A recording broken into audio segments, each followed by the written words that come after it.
hari byinshi ukeneye kumenya uko bikorwa nuko wabyitwaramo. Agura ibitekerezo byawe hamwe na Holy Time TV. Mbega ubuhamya bubabaje cyane, ubu ni ubuhamya buteye agahinda. Njye nyimara kubwumva agahinda kamfashe, ikiniga kiramfata, amarira rwose aba adashoka ku maso yanjye, ariko ntibyambuje kwihangana ngo mbategure ikiganiro ngo mbasangize ubu buhamya nk'uko nyir'ubwite nawe yifuje kubasangiza, kuko azi neza yuko hari abo buzagirira akamaro. Nimba uri umukobwa untega amatwi, nimba uri n'umusore usabwa gutega amatwi ubu buhamya ukaburangiza, kuko ni ingenzi kandi ndizera neza ko bushobora gufasha byinshi cyangwa bugahindura byinshi mu mitekerereze yawe cyangwa se mu buzima bwawe bwa buri munsi. Ubuhamya rero ni ubuhamya bw'umugore wabyaranye na se umwana akabyarana n'umugabo bashakanye.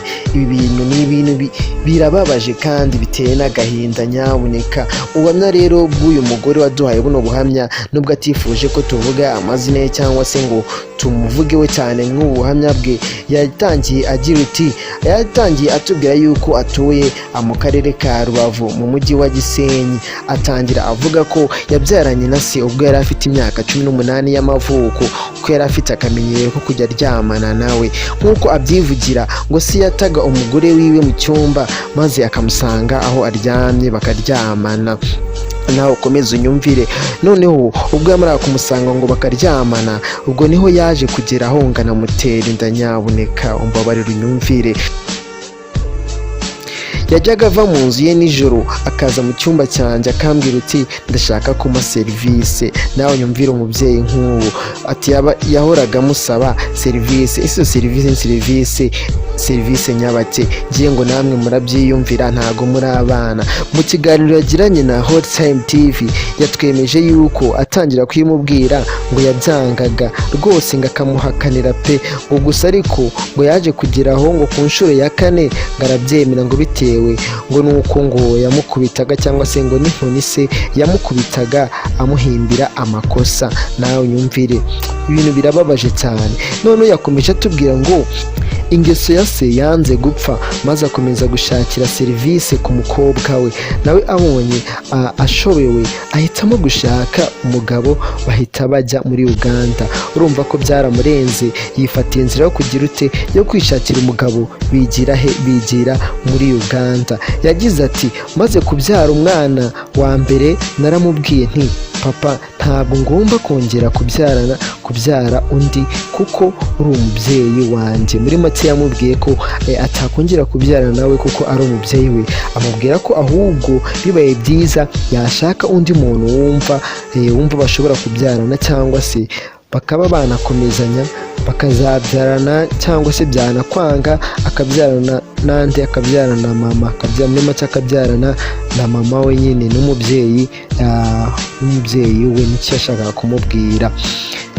Ni uburenganzira bwawe, ariko njye ntibishoboka. Urumva ko umugabo ntago yabyumvaga, ntago yumvishaga ko ibyo bintu umukobwa ari kumubwira bishobora gushoboka. Rero nyuma yaho yaje kugira ingorane, yahuye n'ingorane rwose ikomeye yaje guhura nayo ubwo yari ari muri Uganda. uno mukobwa nk'uko uyu mugore akomeza abivuga, bamaze kugera muri Uganda yaje kubyarana n'uwo mugabo abandi bana 3. Urumva yaje agera muri Uganda, wa mugabo bijyaniye babyaranye abandi bana 3 biyongera kuri wa wundi yari yabyaranye na se. Urumva ko yari yarasize abyaranye na se. Umwana arigendera ajya mu Uganda, ashaka ajyana n'undi mugabo, babyarana abandi bana 3, bahita abana 4. Birumvikana, ngira ngo turi kumwe, turi kujyana nyabuneka, ukomeze unyumvire.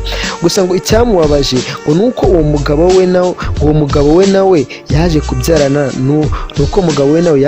n'uwo mukobwa we. Wumve inkuru ukuntu ibabaje. Ni ukuvuga ngo uyu mukobwa nawe, umugabo bashakanye, uyu mugabo nawe yaje kubyarana n'umukobwa we. Ni ukuvuga ngo mu bana babyaye uyu mugabo yaje kugira uti, yaje kurongoramo umwe muri bo. Yes, niko hano inkuru yashatse kuvuga. Noneho ukuntu byaje ngo kugenda nyuma yaho, ngo kandi noneho ikintu nakubwira ngo icyari kibabaje ngo umukobwa ngo yari afite imyaka 13, ni ukuvuga uwo mwana wabo yari afite imyaka 13, kuri ubu umwuzukuru we akaba amaze kuzuza imyaka 3. ibaze nawe kuba wari ufite imyaka 18 ukabyara noneho nyuma yaho ukaza kugira umwana w'umwuzukuru ufite imyaka 3, urumva ko ni ikibazo gikomeye. Yagize ati naratunguwe cyane, aho avuga ati umukobwa wawe naramureze arakura kandi wamubyaranye na so, nanjye ngomba kumubyaraho umwana. Nyumvira nawe imishakire cyangwa se imyubakire y'iki ukuntu ibabaje. ngo usubiremo aka kantu. Yagize ati naratunguwe cyane, aho avuga ati umukobwa wawe naramureze arakura kandi wamubyaranye na so, nanjye ngomba kumubyaraho umwana. Ibaze kubyara umwana, ni ukuvuga ngo uyu mukobwa, reka kano kantu wenda ushaka kuba utari kukumva neza, reka ngusobanurire aka kantu ukuntu bimeze. ni ukuvuga ngo wa mwana wa mukobwa yabyaye kuri se, ni ukuvuga ngo baraje baramurera hamwe n'uyu mugabo nakubwiye babanaga, bajyanye kubana mu Buganda. noneho wa mwana yabyaye kuri se, ukumva ko yaratangiye gukura we, kuko twavuga ko ari umwana wa mbere bari bafite usa nkakuze nubwo batari baramubyaranye. noneho nawe agira ute, uyu mugabo babanye nawe agira ute, amubyaraho umwana. aramubwira uti n'ubundi na so wamubyayeho, na so wakubyayeho umwana, nanjye reka uyu mwana ndi nka se, reka mubyareho umwana. Nyumvira imitekerereze y'umubyeyi nk'uwo. ese wakwibaza uti uramutse ufite umubyeyi nk'uyu wabyitwaramo ute? ujye muri comment nyaboneka aka kantu ugire icyo ukavugaho. none ikindi kintu nakubwira, ngo muri ubu buhamya avuga ko inkiko zo muri Uganda, inkiko zo muri Uganda zahamije yuko uwo mugabo icyaha cyo guhohotera umwana zigiye kumukatira igifungo cy'imyaka 30. ibaze nawe ku buryo ubuzima bwe busa nkaho bwari busigaye, yagombaga kubumara nawe yibera muri gereza. nyaboneka iki gihano bamukatiye cyari gikwiye. ese reka nkwibarize, uramutse uri uyu mugore wabyitwaramo ute? ese ubuzima bukurikiyeho wawubamo ute? nyamara baravuga ngo amateka hari igihe agenda akabata umuntu, amateka y'umuntu akagenda akamwangiriza neza, ugasanga kongera gutekereza ahazaza biragorana, cyangwa se rimwe na rimwe amateka abaye akagufasha akakubakira ahazaza. ese weho ukurikije ibyabaye k'uyu mugore, koko uyu mukobwa arayaziraga iki? uyu mukobwa byamubayeho, ese niwe wabyiteye cyangwa? uratubwira muri comment nyaboneka, ntiwihererane igitekerezo cyawe, manuka ikitubwire, like, share na comment byawe ni ingenzi. wibuke gukanda subscribe kugira ngo ujye ukomeza kubana natwe. murakoze cyane. yari Hot Time TV, amahoro y'Imana akomeza abane namwe, twongeye guhura mu biganiro by'ubutaha. murabizi hamwe natwe ni Narungu.